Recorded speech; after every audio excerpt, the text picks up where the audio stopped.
বঙ্গের আবহাওয়া। আগামী 7 দিন দক্ষিণবঙ্গে প্রায় সমস্ত জেলাতেই কম বেশি বৃষ্টিপাতের পূর্বাভাস রয়েছে।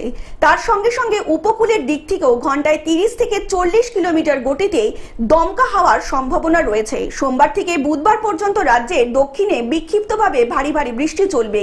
ইতিমধ্যেই উপকূলবর্তী এলাকায় কমলা সতর্কতা জারি করা হয়েছে আবহাওয়া দপ্তরের তরফ থেকে।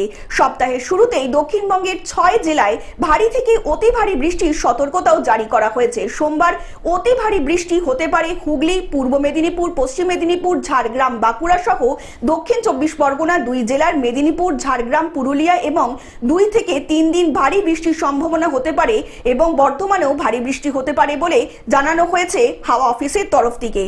Bureau report, globe news. এখন থেকে গ্লোব টিভি দেখুন আপনার স্মার্টফোনেও। গুগল প্লে স্টোর অথবা অ্যাপল স্টোর থেকে ডাউনলোড করুন গ্লোব টিভি লাইভ অ্যাপ। এছাড়া জিও টিভি অ্যাপ থেকে দেখুন গ্লোব টিভি লাইভ।